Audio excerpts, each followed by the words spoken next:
ಪ್ರೀತಿಯುಳ್ಳ ದೇವರ ಮಕ್ಕಳೇ, ನಿಮ್ಮೆಲ್ಲರಿಗೂ ಬೇಗನೆ ಬರಲಿಕ್ಕಿರುವ ಯೇಸು ಕ್ರಿಸ್ತನ ಮಧುರವಾದ ನಾಮದಲ್ಲಿ ವಂದನೆಗಳು. ಈ ದಿನ ಕೂಡ ಒಂದು ಚಿಕ್ಕ ಆತ್ಮಿಕ ಸಂದೇಶವನ್ನು ಕೇಳೋಣ. ಯೇಸು ಕ್ರಿಸ್ತನು ಯಾಕೆ ಈ ಲೋಕಕ್ಕೆ ಬಂದನು?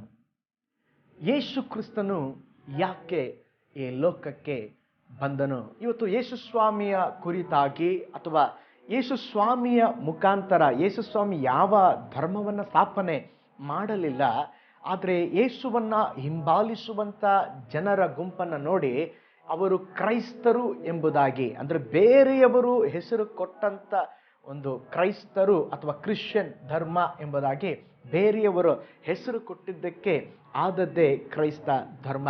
ನೋಡ್ರಿ, ಅನೇಕ ವಿಧವಾದಂಥ ತಪ್ಪಾದ ಅಭಿಪ್ರಾಯಗಳಿದೆ. ಅನೇಕರು ಹೇಳ್ತಾರೆ, ಯೇಸು ಸ್ವಾಮಿ ಅಂತ ಹೇಳಿದ್ರೆ ಫಾರಿನ್ ದೇವರು. ಯೇಸು ಸ್ವಾಮಿ ಫಾರಿನ್ ದೇವರಲ್ರಿ.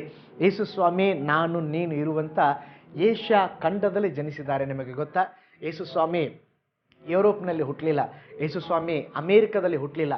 ಯೇಸು ಸ್ವಾಮಿ ಈ ಪ್ರಪಂಚದ ಮಧ್ಯ ಭಾಗವಾಗಿರುವಂಥ ಇಸ್ರಾಯೇಲ್ ದೇಶದ ನಜರೇತ್ ಅಥವಾ ಬೆತ್ಲೆಹೇಮ್ ಪಟ್ಟಣದಲ್ಲಿ ಜನಿಸಿದರು. ಅವರು ನಜರೇತ್ ಎಂಬ ಪಟ್ಟಣದಲ್ಲಿ ಬೆಳೆದರು. ಆದ್ದರಿಂದ ಯೇಸು ಸ್ವಾಮಿ ಫಾರಿನ್ ದೇವರು ಅಲ್ಲವೇ ಅಲ್ಲ. ಆದರೆ ಈ ದಿನ ನಿಮ್ಮೊಂದಿಗೆ ನಾನು ಹೇಳ್ತೇನೆ, ಯೇಸು ಕ್ರಿಸ್ತನು ಯಾಕೆ ಈ ಲೋಕಕ್ಕೆ ಬಂದನು? ಯಾಕೆ ಯೇಸು ಕ್ರಿಸ್ತನು ಈ ಲೋಕಕ್ಕೆ ಬಂದರಂತ ಹೇಳಿದ್ರೆ, ನಿನ್ನನ್ನ ಪ್ರೀತಿಸಲು ಬಂದರು. ಈ ಲೋಕದಲ್ಲಿ ಎಲ್ಲರೂ ಕತ್ತಿಗಳಿಂದ ಲೋಕವನ್ನು ಜಯಿಸಿದ್ದಾರೆ. ಒಬ್ಬರೇ ಒಬ್ಬರು ಪ್ರೀತಿಯಿಂದ ಈ ಲೋಕವನ್ನು ಜಯಿಸಿರೋದಾದ್ರೆ ಅದು ಯೇಸು ಸ್ವಾಮಿ ಮಾತ್ರ. ಏಕೆಂದರೆ ಆತನು ಪ್ರೀತಿಸುವ ದೇವರು. ಆತನು ಯಾವ ಪಾಪವನ್ನು ಮಾಡಲಿಲ್ಲ, ಯಾವ ದ್ರೋಹವನ್ನು ಮಾಡಲಿಲ್ಲ. ಆತನನ್ನ ಶಿಲುಬೆಗೆ ಹಾಕಿದರು. ಕಾರಣ ಆತನು ಪರಿಶುದ್ಧನಾದಂಥ ದೇವರು. ಯಾಕೆ ಆತನು ಶಿಲುಬೆಯಲ್ಲಿ ಮರಣವನ್ನು ಹೊಂದಿದರು ಅಂತ ಹೇಳಿದ್ರೆ, ನಿನ್ನನ್ನ ಪ್ರೀತಿಸಲು ಬಂದರು. ನಿನ್ನನ್ನು ಪ್ರೀತಿಸುವುದಕ್ಕಾಗಿ ಯೇಸು ಈ ಲೋಕಕ್ಕೆ ಬಂದಿದ್ದಾರೆ. ಯೋಹಾನ್ ಬರೆದ ಸುವಾರ್ತೆ 3ನೇ ಅಧ್ಯಾಯ 16ನೇ ವಚನ. ಸತ್ಯ ವೇದದಲ್ಲಿ ಯೋಹಾನ್ ಬರೆದ ಸುವಾರ್ತೆ ಎಂಬ ಪುಸ್ತಕ ಇದೆ. 3ನೇ ಅಧ್ಯಾಯ 16ನೇ ವಾಕ್ಯ. ಆ ವಾಕ್ಯವನ್ನು ಬಹಳ ಲಕ್ಷ್ಯ ಬಿಟ್ಟು ಶ್ರದ್ಧೆಯಿಂದ ಗಮನಿಸಿರಿ. ದೇವರು ಲೋಕದ ಮೇಲೆ ಎಷ್ಟೋ ಪ್ರೀತಿಯನ್ನಿಟ್ಟು ತನ್ನ ಒಬ್ಬನೇ ಮಗನನ್ನ ಕೊಟ್ಟನು. ಆತನನ್ನ ನಂಬುವ ಒಬ್ಬನಾದರೂ ನಾಶವಾಗದೆ ಎಲ್ಲರೂ ನಿತ್ಯ ಜೀವವನ್ನ ಪಡೆಯಬೇಕೆಂದು ಆತನನ್ನ ಕೊಟ್ಟನು. ಇಲ್ಲಿ ಗಮನಿಸಿ, ಕ್ರೈಸ್ತರ ಬೈಬಲ್ ಎಂಬುದಾಗಿ ಹೇಳಲ್ಪಡುವಂಥ ಬೈಬಲ್ನಲ್ಲಿ ಹೀಗೆ ಬರೆಯಲ್ಪಟ್ಟಿದೆ, ದೇವರು ಲೋಕದ ಮೇಲೆ ಎಷ್ಟೋ ಪ್ರೀತಿಯನ್ನಿಟ್ಟು. ಒಂದು ವೇಳೆ ಇದನ್ನು ವೀಕ್ಷಿಸ್ತಾ ಇರುವಂಥ ಪ್ರೀತಿಯ ಜನರೇ, ಇಲ್ಲಿ ದೇವರು ಕ್ರೈಸ್ತರ ಮೇಲೆ ಎಷ್ಟೋ ಪ್ರೀತಿಯನ್ನಿಟ್ಟು ತಾನು ಈ ಲೋಕಕ್ಕೆ ಬರಲಿಲ್ಲ, ಲೋಕದ ಮೇಲೆ ಎಷ್ಟೋ ಪ್ರೀತಿಯನ್ನಿಟ್ಟು. ಹಾಗಾದರೆ ಯೇಸು ಸ್ವಾಮಿ ಕೇವಲ ಕ್ರೈಸ್ತರ ದೇವರಲ್ಲ, ಯೇಸು ಸ್ವಾಮಿ ಇಡೀ ಪ್ರಪಂಚದಲ್ಲಿರುವಂಥ ಎಲ್ಲ ಜನರಿಗೂ ಆತನು ದೇವರಾಗಿದ್ದಾನೆ. ಅದಕ್ಕೆ ಬೈಬಲ್ ಹೇಳ್ತದೆ, ದೇವರು ಲೋಕದ ಮೇಲೆ ಎಷ್ಟೋ ಪ್ರೀತಿಯನ್ನಿಟ್ಟರು. ಯಾಕೆ ಇಟ್ಟರು? ಯಾರು ನಾಶವಾಗದೆ ಪ್ರತಿಯೊಬ್ಬರು ಮೋಕ್ಷವನ್ನು ಪಡೆಯಬೇಕು, ಪ್ರತಿಯೊಬ್ಬರು ನಿತ್ಯ ಜೀವವನ್ನು ಪಡೆಯಬೇಕೆಂಬುದಾಗಿ ಈ ಲೋಕಕ್ಕೆ ಬಂದಿದ್ದಾರೆ. ಯೇಸು ಕ್ರಿಸ್ತನು ಪರಲೋಕದ ದೇವರು. ಯಾಕೆ ಈ ಭೂಲೋಕಕ್ಕೆ ಬಂದರಂತ ಹೇಳಿದ್ರೆ, ನಿನ್ನನ್ನು ಪ್ರೀತಿಸುವುದಕ್ಕಾಗಿ ಬಂದರು. ಅದಕ್ಕೆ ಈಗ ಓದಿದ ವಾಕ್ಯ ಭಾಗದಲ್ಲಿ ನೋಡ್ತೇವೆ, ಲೋಕದ ಮೇಲೆ ಎಷ್ಟೋ ಪ್ರೀತಿಯನ್ನಿಟ್ಟು. ಹಾಗಾದರೆ ಯೇಸು ಸ್ವಾಮಿ ಈ ಲೋಕಕ್ಕೆ ಬಂದ ಮೊದಲ ಉದ್ದೇಶ ನಿನ್ನನ್ನು ಪ್ರೀತಿಸುವುದಕ್ಕಾಗಿ. ಒಂದು ವೇಳೆ ನೀನು ಕೇಳ್ಬೋದು, ಯೇಸು ಸ್ವಾಮಿ ಯಾರನ್ನ ಪ್ರೀತಿಸುತ್ತಾರೆ? ಯೇಸು ಸ್ವಾಮಿ ಪಾಪಿಗಳನ್ನು ಪ್ರೀತಿಸುತ್ತಾರೆ. ಯೇಸು ಸ್ವಾಮಿ ಪಾಪಿಗಳನ್ನು ಪ್ರೀತಿಸಲು ಈ ಲೋಕಕ್ಕೆ ಬಂದರು. ಯೇಸು ಸ್ವಾಮಿಯ ಒಳ್ಳೆಯ ಗುಣ ಏನು ಗೊತ್ತಾ? ಆತನು ಪಾಪವನ್ನು ದ್ವೇಷಿಸುವಂಥ ದೇವರು ಪಾಪಿಗಳನ್ನು ಪ್ರೀತಿಸುವಂಥ ದೇವರು. ಇನ್ನೊಂದು ಸಾರಿ ಹೇಳ್ತಾನೆ, ಆತನು ಪಾಪಗಳನ್ನು ದ್ವೇಷಿಸುವ ದೇವರು, ಪಾಪಿಗಳನ್ನು ಪ್ರೀತಿಸುವಂಥ ದೇವರು. ಈ ಲೋಕದಲ್ಲಿ ಯೇಸು ಸ್ವಾಮಿ ಇರುವಾಗ ಆತನನ್ನು ಪಾಪಿಗಳ ಸ್ನೇಹಿತ ಎಂಬುದಾಗಿ ಕರೆದರು. ಆತನು ಯಾರನ್ನು ಪ್ರೀತಿಸ್ತಾನೆ? ಆತನು ಪಾಪಿಗಳನ್ನು ಪ್ರೀತಿಸುತ್ತಾನೆ. ಅನೇಕ ಜನರು ಬಂದು ಪಾಪದಿಂದ ವಿಮುಕ್ತಿಯನ್ನು ಹೊಂದಿಕೊಂಡಿದ್ದಾರೆ. ಅವರ ಜೀವನದಲ್ಲಿ ಯೇಸು ಸ್ವಾಮಿ ತೋರಿದ ಪ್ರೀತಿಯ ನಿಮಿತ್ತವಾಗಿ ಒಂದು ಬಿಡುಗಡೆಯನ್ನು ಹೊಂದಿಕೊಂಡಿದ್ದಾರೆ. ಹಾಗಾದರೆ ಯೇಸು ಸ್ವಾಮಿ ಯಾರನ್ನು ಪ್ರೀತಿಸ್ತಾರೆ? ಪಾಪಿಗಳನ್ನು ಪ್ರೀತಿಸ್ತಾರೆ. 2, ರೋಗಿಗಳನ್ನು ಪ್ರೀತಿಸ್ತಾರೆ. ಯೇಸು ಸ್ವಾಮಿ ರೋಗಿಗಳನ್ನು ಪ್ರೀತಿಸುವ ದೇವರಾಗಿದ್ದಾರೆ. ಅದು ಎಂಥ ರೋಗ ಇದ್ದರೂ ಪರವಾಗಿಲ್ಲ. ಅನೇಕ ಸಾರಿ ರೋಗ ಬರುವಾಗ ಕುಟುಂಬದವರೇ ಕೈ ಬಿಡಲ್ಪಡುವಂಥ ಒಂದು ಅನುಭವ. ಆದರೆ ಯೇಸು ಸ್ವಾಮಿ ಹಾಗೆ ಅಲ್ಲ, ರೋಗಿಗಳನ್ನು ಪ್ರೀತಿಸ್ತಾರೆ. ಒಬ್ಬ 38 ವರ್ಷದಿಂದ ರೋಗದಿಂದ ಬಳಲುತ್ತಾ ಇದ್ದ. ಅವನ ವಯಸ್ಸು 38 ಅಲ್ಲ, ಅವನ ರೋಗಕ್ಕೆ 38 ವಯಸ್ಸು. ಅಲ್ಲಿ ಹೋಗಿ ಯೇಸು ಅವನನ್ನು ಪ್ರೀತಿಸಿ ಸೌಖ್ಯ ಕೊಟ್ಟರು. ಕುಷ್ಠರೋಗಿಗಳು ಯೇಸುವಿನ ಬಳಿಗೆ ಬಂದಾಗ ಯೇಸು ಸೌಖ್ಯ ಕೊಟ್ಟರು. ಅನೇಕ ವ್ಯಾಧಿ ಪೀಡಿತರು ಬಂದಾಗ ಯೇಸು ಸೌಖ್ಯ ಕೊಟ್ಟರು. ಹೌದು ಪ್ರಿಯರೇ, ಒಂದು ವೇಳೆ ಯಾರಾದರೂ ನೀವು ಬಲಹೀನರಾಗಿ ರೋಗಿಗಳಾಗಿ ಈ ವಿಡಿಯೋನ ನೋಡುತ್ತಾ ಇರಬಹುದು, ಯೇಸು ನಿಮ್ಮನ್ನ ಪ್ರೀತಿಸ್ತಾರೆ. ಯೇಸು ಸ್ವಾಮಿ ಯಾರನ್ನ ಪ್ರೀತಿಸ್ತಾರೆ? ಅವರು ಅಗತ್ಯತೆ ಇರುವವರನ್ನ. ನಿನ್ನ ಅಗತ್ಯತೆಯ ಮಧ್ಯದಲ್ಲಿ ಇರೋದಾದರೆ ನಿನ್ನ ಅಗತ್ಯತೆಗಳನ್ನು ಸಂಧಿಸಿ ನಿನ್ನನ್ನು ಪ್ರೀತಿಸುವ ದೇವರು. ನೀನು ಸಮಸ್ಯೆಯಲ್ಲಿರೋದಾದರೆ ಸಮಸ್ಯೆಯಲ್ಲಿರುವವರನ್ನ ಯೇಸು ಸ್ವಾಮಿ ಪ್ರೀತಿಸ್ತಾರೆ. ಹಾಗಾದರೆ ಯೇಸು ಸ್ವಾಮಿ ಯಾಕೆ ಈ ಲೋಕಕ್ಕೆ ಬಂದರು? ನಿನ್ನನ್ನು ಪ್ರೀತಿಸುವುದಕ್ಕಾಗಿ. ನೆಮ್ಮದಿ, ಸಮಾಧಾನ, ಶಾಂತಿ, ದೆವ್ವದ ಕಾಟ, ಸಾಲದಿಂದ ಎಲ್ಲ ಅನುಭವದಲ್ಲಿ ನೀನು ಇದ್ದರೂ ಕೂಡ ನೀನು ಭಯಪಡಬೇಡ. ನಿನ್ನನ್ನು ಪ್ರೀತಿಸಲು ಯೇಸು ಈ ಲೋಕಕ್ಕೆ ಬಂದಿದ್ದಾರೆ. 2ನೇದಾಗಿ ಯೇಸು ಸ್ವಾಮಿ ಯಾಕೆ ಈ ಲೋಕಕ್ಕೆ ಬಂದಿದ್ದಾರೆ? ಸಮಾಧಾನವನ್ನು ಕೊಡಲು. ಇವತ್ತು ನೋಡ್ರಿ, ಸಮಾಧಾನ ಇಲ್ಲ. ವಾಸ ಮಾಡುವ ಮನೆಯೊಳಗಡೆ ಸಮಾಧಾನ ಇಲ್ಲ, ಸಮುದಾಯದಲ್ಲಿ ಸಮಾಧಾನ ಇಲ್ಲ, ನಮ್ಮ ದೇಶದ ಒಳಗಡೆ ಸಮಾಧಾನ ಇಲ್ಲ. ಆದರೆ ಯೇಸು ಸ್ವಾಮಿ ಸಮಾಧಾನ ಕೊಡಲು ಬಂದರು. ಯೋಹಾನ್ ಬರೆದ ಸುವಾರ್ತೆ 14ನೇ ಅಧ್ಯಾಯ 27ನೇ ವಚನದಲ್ಲಿ ನೋಡ್ತೇವೆ, ಲೋಕ ಕೊಡುವ ರೀತಿಯಲ್ಲಿ ನಾನು ಸಮಾಧಾನ ಕೊಡುವುದಿಲ್ಲ, ನಾನು ಕೊಡುವಂಥ ಸಮಾಧಾನ ಶಾಶ್ವತ ಎಂಬುದಾಗಿ ಯೇಸು ಸ್ವಾಮಿ ಹೇಳಿದ್ದಾರೆ. ಯೇಸು ಸ್ವಾಮಿ ಲೋಕದಲ್ಲಿ ಜನಿಸಿದಾಗ ದೇವದೂತರು ಹಾಡಿದ ಫಸ್ಟ್ ಹಾಡು ಏನು ಗೊತ್ತಾ? ಮೇಲನ ಲೋಕದಲ್ಲಿ ದೇವರಿಗೆ ಮಹಿಮೆ, ಭೂಲೋಕದಲ್ಲಿ ಮನುಷ್ಯರಿಗೆ ಸಮಾಧಾನ. ಹೌದು, ಯೇಸು ಸ್ವಾಮಿ ಸಮಾಧಾನವನ್ನು ಕೊಡಲು ಈ ಲೋಕಕ್ಕೆ ಬಂದರು. 3ನೇದಾಗಿ ಯೇಸು ಸ್ವಾಮಿ ಯಾಕೆ ಈ ಲೋಕಕ್ಕೆ ಬಂದರು ಗೊತ್ತಾ? ಜೀವ ಕೊಡಲು ಬಂದರು. ಅನೇಕರು ಜೀವ ತೆಗೆಯಲಿಕ್ಕೆ ಬರುವಾಗ ನನ್ನ ಯೇಸು ಸ್ವಾಮಿ ಜೀವ ಕೊಡಲು ಬಂದರು. ರೋಮಾಪುರದ ಪತ್ರಿಕೆ 5ನೇ ಅಧ್ಯಾಯ 8ನೇ ವಚನದಲ್ಲಿ ನೋಡುತ್ತೇವೆ, ನಾವು ಪಾಪಿಗಳಾಗಿದ್ದಾಗಲೂ ಕ್ರಿಸ್ತನು ನಮಗೋಸ್ಕರ ಪ್ರಾಣ ಕೊಟ್ಟದ್ದರಲ್ಲಿ ದೇವರು ನಮ್ಮ ಮೇಲೆ ತನಗಿರುವ ಪ್ರೀತಿಯನ್ನು ಸಿದ್ಧಪಡಿಸಿದ್ದಾನೆ. ಹೌದು, ಯೇಸು ಸ್ವಾಮಿ ಪಾಪಿಗಳನ್ನು ಹುಡುಕಿ ಪಾಪಿಗಳನ್ನು ರಕ್ಷಿಸುವುದಕ್ಕಾಗಿ ತನ್ನ ಜೀವವನ್ನು ಕೊಡುವುದಕ್ಕಾಗಿ ಈ ಲೋಕಕ್ಕೆ ಬಂದಿದ್ದಾರೆ. ನೋಡ್ರಿ, ಯೇಸು ಸ್ವಾಮಿ ಶಿಲುಬೆಯಲ್ಲಿ ಮರಣ ಹೊಂದಿದ್ದ ಮುಖ್ಯ ಉದ್ದೇಶ ನಾವು ಜೀವ ಹೊಂದಬೇಕು, ನಾವು ನಾಶವಾಗಬಾರದೆಂಬುದಾಗಿ ಯೇಸು ಸ್ವಾಮಿ ಜೀವ ಕೊಡಲು ಈ ಲೋಕಕ್ಕೆ ಬಂದಿದ್ದಾರೆ. 4ನೇದಾಗಿ ಯೇಸು ಸ್ವಾಮಿ ಯಾಕೆ ಈ ಲೋಕಕ್ಕೆ ಬಂದಿದ್ದಾರೆ ಗೊತ್ತಾ? ನಿನ್ನನ್ನು ಪಾಪದಿಂದ ಬಿಡಿಸಲು ಬಂದಿದ್ದಾರೆ. ಈ ಲೋಕದ ಎಲ್ಲಕ್ಕೂ ಮುಕ್ತಿ ಇರಬಹುದು, ಎಲ್ಲಕ್ಕೂ ಬಿಡುಗಡೆ ಇರಬಹುದು, ಆದರೆ ಪಾಪದಿಂದ ಬಿಡುಗಡೆ ಇದುವರೆಗೂ ಯಾರಿಗೂ ಸಿಕ್ಕಿಲ್ಲ. ಅದನ್ನು ಬಿಡಿಸುವವರು ಯಾರೂ ಇಲ್ಲ. ಆದರೆ ಯೇಸು ಎಂಬುದಾಗಿ ಆ ಹೆಸರಿನ ಅರ್ಥವೇ ರಕ್ಷಕನು ಅಥವಾ ಬಿಡಿಸುವವನು. ಯಾವುದರಿಂದ ಬಿಡಿಸುತ್ತಾರೆ?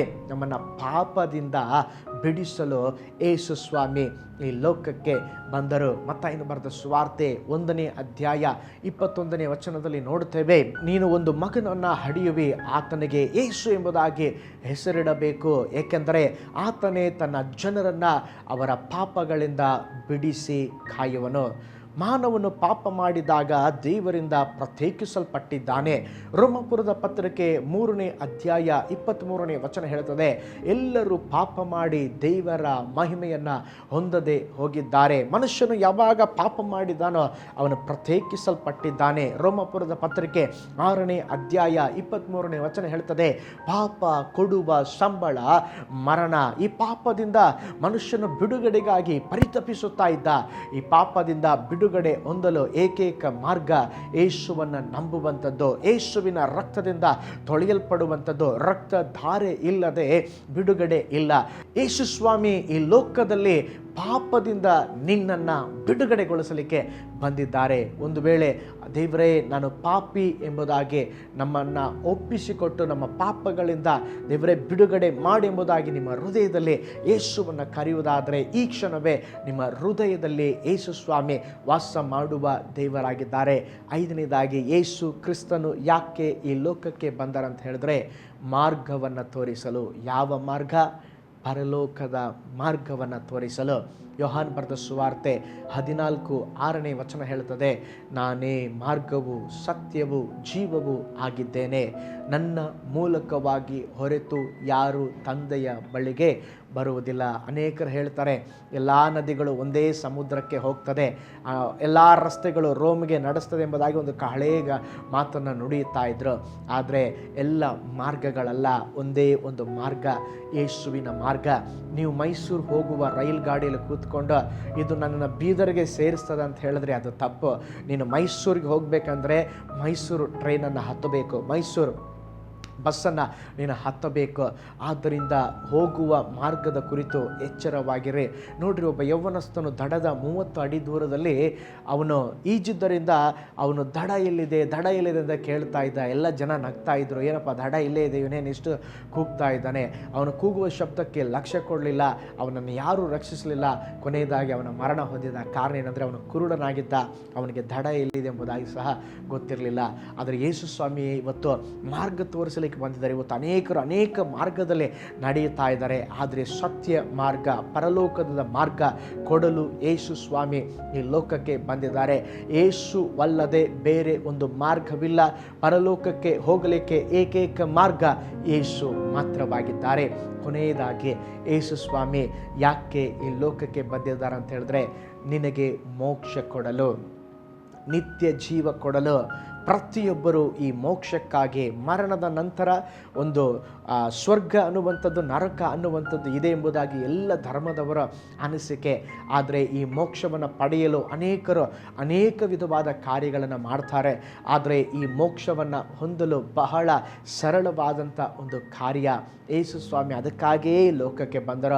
ಆತನನ್ನು ನಂಬುವಂಥ, ಆತನನ್ನು ಕರೆಯುವಂಥ, ಯೇಸು ಸ್ವಾಮಿ ದೇವರೇ ನಾನು ಪಾಪಿಯಾಗಿದ್ದೇನೆ, ನನಗೆ ಬಿಡುಗಡೆ ಕೊಡು, ನಾನು ನಿನ್ನನ್ನು ನಂಬುತ್ತೇನೆ ಎಂಬುದಾಗಿ ಹೇಳುವಂಥವರಿಗೆ ಯೇಸು ಸ್ವಾಮಿ ನಿತ್ಯ ಜೀವ ಕೊಡಲು ಬಂದಿದ್ದಾರೆ. ಅದಕ್ಕೆ 2 ಕೊರಿಂಥ 6:2 ಹೇಳುತ್ತದೆ, ಇದೇ ಸುಪ್ರಸನ್ನತೆಯ ಕಾಲ, ಇದೇ ಕೃಪೆಯ ಕಾಲ, ಆ ಅಮೂಲ್ಯವಾದ ರಕ್ಷಣೆಯನ್ನು ಹೊಂದಿಕೊಳ್ಳುವ ಸಮಯ ಇದಾಗಿದೆ. ಯೋಹಾನ್ ಬರೆದ ಸುವಾರ್ತೆ 1:12 ಹೇಳುತ್ತದೆ, ಯಾರ್ಯಾರು ಯೇಸುವನ್ನು ಅಂಗೀಕರಿಸುತ್ತಾರೋ, ಅಂದರೆ ಆತನ ಹೆಸರಿನಲ್ಲಿ ನಂಬಿಕೆ ಇಡುತ್ತಾರೋ ಅವರಿಗೆ ದೇವರ ಮಕ್ಕಳಾಗುವ ಅಧಿಕಾರವನ್ನು ಕೊಟ್ಟರಂತೆ. ಹೌದು, ಯೇಸು ಸ್ವಾಮಿ ದೇವರೇ ನಿನ್ನ ನಿಜವಾದ ದೇವರು, ನಾನು ನಿನ್ನ ನಂಬುತ್ತೇನೆ, ನನ್ನ ಹೃದಯದೊಳಗಡೆ ಬನ್ರಿ ಎಂಬುದಾಗಿ ನೀವು ಕರೆಯುವಾಗ, ನಿಮ್ಮ ಪಾಪಕ್ಕಾಗಿ ಪಶ್ಚಾತ್ತಾಪ ಪಡುವಾಗ, ನಿಮ್ಮ ಪಾಪವನ್ನು ಬಿಟ್ಟು ದೇವರ ಕಡೆಗೆ ತಿರುಗಿಕೊಳ್ಳುವಾಗ ನಿಮಗೆ ಮೋಕ್ಷ ಸಿಗುವಂಥದ್ದಾಗಿದೆ. ಜಗತ್ತನ್ನೇ ಗೆದ್ದಂಥ ಅಲೆಕ್ಸಾಂಡರ್ ತನ್ನ ಮರಣದ ಕಾಲದಲ್ಲಿ ಒಂದು ದಿನ ಸೇನಾಧಿಪತಿಯನ್ನು ಕರೆದು 3 ಅಪ್ಪಣೆ ಕೊಟ್ಟನಂತೆ. ಒಂದು, ನನ್ನ ಮರಣದ ನಂತರ ನನ್ನ ಶವದ ಪೆಟ್ಟಿಗೆಯನ್ನು ಇಡೀ ದೇಶಗಳಲ್ಲಿನ ಪ್ರಸಿದ್ಧ ವೈದ್ಯರು ಹೊರಬೇಕು. 2ನೇ ಕಂಡೀಷನ್ ಏನಂದರೆ, ನನ್ನ ಅಧಿಕಾರಿ ಅವಧಿಯಲ್ಲಿ ಸಂಪಾದನೆ ಮಾಡಿದ ಎಲ್ಲ ವಜ್ರ, ಹೊನ್ನು, ಬೆಳೆ ಬಾಳುವ ಎಲ್ಲ ವಸ್ತುಗಳನ್ನು ರಸ್ತೆಯಲ್ಲಿ ಎಸೆಯಬೇಕು. 3ನೇದಾಗಿ ಹೇಳಿದಂತೆ, ನನ್ನ 2 ಕೈಗಳನ್ನು ಶವದ ಪಟ್ಟೆ ಒಳಗಡೆ ಅಲ್ಲ, ಅದು ಹೊರಗಡೆ ಕಾಣುವ ಹಾಗೆ ಇಡಬೇಕು. ಆಗ ಅಲ್ಲಿರುವಂಥ ಜನರು ಕೇಳಿದ್ರಂತೆ, ಯಾಕೆ ಹೀಗೆ ಮಾಡಲಿಕ್ಕೆ ಹೇಳ್ತಾ ಇದ್ದಾರೆ ಅಲೆಕ್ಸಾಂಡರ್ ಮಹಾರಾಜರೇ ಅಂತ ಕೇಳಿದಾಗ, ಮೊದಲನೇದಾಗಿ ಅವನು ಹೇಳಿದಂಥ ಕಾರ್ಯ, ನನ್ನ ಶವವನ್ನು ವೈದ್ಯರು ಹೊರಬೇಕು. ಯಾಕೆ ಅಂತ ಹೇಳಿದ್ರೆ ಪ್ರಖ್ಯಾತರಾದ ವೈದ್ಯರಿಂದಲೂ ನನ್ನನ್ನು ಉಳಿಸಲು ಆಗಲಿಲ್ಲ. 2ನೇದಾಗಿ, ನಾನು ಎಷ್ಟೋ ಐಶ್ವರ್ಯವನ್ನು, ಹೊನ್ನು, ವಜ್ರ ಸಂಪಾದಿಸಿದ್ದೇನೆ, ಈಗ ನಾನು ಹೋಗುವಾಗ ಅದನ್ನು ಯಾವುದು ತೆಗೆದುಕೊಂಡು ಹೋಗೋದಿಲ್ಲ, ಮಣ್ಣಿನಿಂದ ಬಂದೆ, ಅವೆಲ್ಲ ಕಾರ್ಯಗಳು ಮಣ್ಣಿಗೆ ಬಿಸಾಕುತ್ತಾ ಇದ್ದಾನೆ. ಮೂರನೇದಾಗಿ ಹೇಳಿದಂತೆ ಯಾಕೆ ಕೈಗಳನ್ನು ಹೊರಗಿಡ್ಲಿಕ್ಕೆ ಹೇಳಿದ್ರೆ, ಅವನು ಹೇಳಿದಂತೆ ನಾನು ಹುಟ್ಟಿದಾಗ ಬರಿಗೈಯಲ್ಲಿ ಬಂದೆ, ಈಗ ನಾನು ಹೋಗುವಾಗ ನಾನು ಏನು ಇಡೀ ಪ್ರಪಂಚವನ್ನೇ ಗೆದ್ದಿದ್ದೇನೆ, ಆದರೆ ಹೋಗುವಾಗ ನಾನು ಏನು ತೆಗೆದುಕೊಂಡು ಹೋಗುತ್ತಾ ಇಲ್ಲ. ನೋಡ್ರಿ, ಇಡೀ ಪ್ರಪಂಚವನ್ನೇ ಗೆದ್ದಂಥ ಅಲೆಕ್ಸಾಂಡರ್ ಹೇಳಿದಂಥ ಮಾತುಗಳಿದೆ. ಅದಕ್ಕೆ ಬೈಬಲ್ ಒಂದು ವಚನ ಹೇಳುತ್ತದೆ, ಇಡೀ ಪ್ರಪಂಚವನ್ನೇ ನೀನು ಸಂಪಾದಿಸಿಕೊಂಡರೂ ನಿನ್ನ ಆತ್ಮವನ್ನು ನಷ್ಟಪಡಿಸಿಕೊಂಡ್ರೆ ಏನು ಪ್ರಯೋಜನ? ಅಲೆಕ್ಸಾಂಡರ್ ದಿ ಗ್ರೇಟ್ ಪ್ರಪಂಚವನ್ನೇ ಗೆದ್ದ, ಆದರೆ ತನ್ನ ಜೀವವನ್ನು ತಾನೇ ಹಾಳು ಮಾಡಿಕೊಂಡ. ಪ್ರೀತಿಯ ದೈವ ಜನರೇ, ಈ ವಿಡಿಯೋನ ವೀಕ್ಷಿಸುವಂಥ ದೈವ ಮಕ್ಕಳೇ, ಇತರರೇ, ದೇವರು ನಿಮ್ಮನ್ನು ಪ್ರೀತಿಸ್ತಾರೆ. ದೇವರು ನಿಮ್ಮನ್ನು ಪ್ರೀತಿಸ್ತಾರೆ. ಬೈಬಲಲ್ಲಿ ಒಂದು ಸುಂದರವಾದ ವಾಕ್ಯ ಇದೆ. ಪ್ರಕಟಣೆ 3:20 ಹೇಳ್ತದೆ, ಈಗೋ ಬಾಗಿಲನ್ನು ತಟ್ಟುತ್ತಾ ಇದ್ದೇನೆ, ಯಾವನಾದರೂ ನನ್ನ ಶಬ್ದವನ್ನು ಕೇಳಿ ಬಾಗಿಲನ್ನು ತೆರೆದರೆ ನಾನು ಒಳಗಡೆ ಬರ್ತೇನೆ. ಯೇಸು ನಿಮ್ಮ ಮನೆಯ ಬಾಗಿಲು ಅಲ್ಲ, ನಿನ್ನ ಹೃದಯದ ಬಾಗಿಲನ್ನು ತಟ್ಟುತ್ತಿದ್ದಾರೆ. ನೀನು ಓಪನ್ ಮಾಡೋದಾದರೆ ನಿನ್ನ ಹೃದಯದೊಳಗೆ ಬಂದು ವಾಸ ಮಾಡಿ ನಿನ್ನ ಜೀವಿತವನ್ನು ಮಾರ್ಪಡಿಸ್ತಾರೆ. ಹಾಗಾದರೆ ಇವತ್ತು ಲೋಕ ಯೇಸು ಸ್ವಾಮಿ ಯಾಕೆ ಬಂದಿದ್ದಾರೆ ಅಂತ ಹೇಳಿದ್ರೆ ಅನೇಕ ತಪ್ಪಾದ ವ್ಯಾಖ್ಯಾನ ಕೊಡುತ್ತದೆ. ಆದರೆ ನಾನು ನಿಮಗೆ ತಿಳಿಸಿದೆ ಯೇಸು ಸ್ವಾಮಿ ಯಾಕೆ ಈ ಲೋಕಕ್ಕೆ ಬಂದಿದ್ದಾರೆ ಎಂಬುದಾಗಿ. ಯೇಸು ಸ್ವಾಮಿ ಮೊದಲನೇದಾಗಿ ನಾನು ಹೇಳಿದೆ, ನಿನ್ನನ್ನು ಪ್ರೀತಿಸಲು ಬಂದಿದ್ದಾರೆ. ಎರಡನೇದಾಗಿ ನಾನು ಹೇಳಿದೆ, ಸಮಾಧಾನ ಕೊಡಲು ಬಂದಿದ್ದಾರೆ. ತನ್ನ ಜೀವವನ್ನು ಕೊಡಲು ಬಂದಿದ್ದಾರೆ. ನಿನ್ನನ್ನು ಪಾಪದಿಂದ ಬಿಡಿಸಲು ಬಂದಿದ್ದಾರೆ. ಐದನೇದಾಗಿ ನಾನು ಹೇಳಿದೆ, ಯೇಸು ಸ್ವಾಮಿ ಪರಲೋಕದ ಮಾರ್ಗವನ್ನು ತೋರಿಸಲು ಬಂದಿದ್ದಾರೆ. ಕೊನೆಯದಾಗಿ ಹೇಳಿದೆ, ನಿನಗೆ ಮೋಕ್ಷವನ್ನು ಅಥವಾ ನಿತ್ಯ ಜೀವವನ್ನು ಕೊಡಲು ಬಂದಿದ್ದಾರೆ. ಈ ವಿಡಿಯೋನ ವೀಕ್ಷಿಸುವಂಥ ಯಾರಾದರೂ ಆ ಯೇಸುವನ್ನು ನನ್ನ ಜೀವಿತದಲ್ಲಿ ನಾನು ಕರೆಯುತ್ತೇನೆ, ಆ ಯೇಸು ಸ್ವಾಮಿ ನನ್ನ ಹೃದಯದ ಒಳಗಡೆ ಬರಲಿ, ನಾನು ಕೂಡ ಇಂಥ ಪರಿಸ್ಥಿತಿಯಲ್ಲಿದ್ದೇನೆ, ನನ್ನನ್ನು ಪ್ರೀತಿಸುವವರು ಇಲ್ಲ, ನನಗೆ ಒಂದು ಮೋಕ್ಷ ಬೇಕು, ನನಗೆ ಪಾಪದಿಂದ ಬಿಡುಗಡೆ ಬೇಕು ಅನ್ನುವವರು ಯಾರಾದರೂ ಇದ್ದರೆ ನಿಮ್ಮನ್ನೇ ಇವತ್ತು ದೇವರಿಗೆ ಸಮರ್ಪಿಸಿಕೊಡ್ರಿ. ದೇವರು ನಿಮ್ಮನ್ನು ಪ್ರೀತಿಸ್ತಾರೆ. ಆತನು ಪ್ರೀತಿಸುವ ದೇವರು. ಯಾವ ಪರಿಸ್ಥಿತಿಯಲ್ಲಿದ್ದರೋ ನಿಮ್ಮನ್ನು ಪ್ರೀತಿಸುವ ದೇವರು. ನನ್ನೊಂದಿಗೆ ಪ್ರಾರ್ಥನೆ ಮಾಡ್ರೆ. ಪರಲೋಕದಲ್ಲಿ ವಾಸ ಮಾಡುವ ನಮ್ಮ ತಂದೆಯಾದ ದೇವರೇ, ನೀನು ಒಳ್ಳೆಯ ದೇವರಪ್ಪ. ನಮ್ಮನ್ನು ಪ್ರೀತಿಸುವುದಕ್ಕಾಗಿ, ನಮ್ಮನ್ನು ರಕ್ಷಿಸುವುದಕ್ಕಾಗಿ ದೇವರೇ, ನಮಗೆ ಮೋಕ್ಷ ಕೊಡುವುದಕ್ಕಾಗಿ, ಪರಲೋಕದ ಮಾರ್ಗವನ್ನು ತೋರಿಸುವುದಕ್ಕಾಗಿ, ಈ ಲೋಕಕ್ಕೆ ಬಂದಿದ್ದಕ್ಕಾಗಿ ನಿಮಗೆ ಧನ್ಯವಾದಗಳು. ಈ ವಿಡಿಯೋನ ವೀಕ್ಷಿಸ್ತಾ ಇರುವಂಥ ಪ್ರತಿಯೊಬ್ಬರಿಗಾಗಿ ನಾವು ಪ್ರಾರ್ಥಿಸ್ತೇವೆ. ಯಾರಾದರೂ ಸ್ವಾಮಿ ದೇವರೇ ಅಪ್ಪ ಜೀವಿತದಲ್ಲಿ ಕರ್ತನೆ ಈ ಸಮಯದಲ್ಲಿ ನಿನ್ನನ್ನು ಕರೆಯುತ್ತಿರುವುದಾದರೆ ಈಗಲೇ ಅವರ ಅಂತರ್ಯದಲ್ಲಿ ವಾಸ ಮಾಡು, ಅವರ ಹೃದಯದಲ್ಲಿ ವಾಸ ಮಾಡು. ನಿನ್ನನ್ನು ನಂಬಿ ನಿನ್ನನ್ನು ಸ್ವೀಕರಿಸಿ ಆ ಮೋಕ್ಷದ ಭಾಗ್ಯವನ್ನು, ನಿತ್ಯ ಜೀವದ ಭಾಗ್ಯವನ್ನು ಪಡೆದುಕೊಳ್ಳುವಂತೆ ಸಹಾಯ ಮಾಡಿರಿ. ಪರಲೋಕದ ಮಾರ್ಗ ನಾನೇ ಎಂಬುದಾಗಿ ಹೇಳಿದರೆ ಆ ಮಾರ್ಗದಲ್ಲಿ ನಡೆಯಲಿಕ್ಕೆ ನಿನ್ನ ಕೃಪೆಯನ್ನು ಕೊಡ್ರಿ. ಹಾಗೆ ಮಾಡಿದ್ದಕ್ಕಾಗಿ ಸ್ತೋತ್ರ, ಯೇಸುವಿನ ಹೆಸರಿನಲ್ಲಿ ತಂದೆಯೇ, ಆಮೆನ್. Price the lord. ದೇವರು ನಿಮ್ಮೆಲ್ಲರನ್ನ ಧಾರಾಳವಾಗಿ ಆಶೀರ್ವಾದ ಮಾಡಲಿ. ಮೈ ಗಾಡ್ ಬ್ಲೆಸ್ ಯು.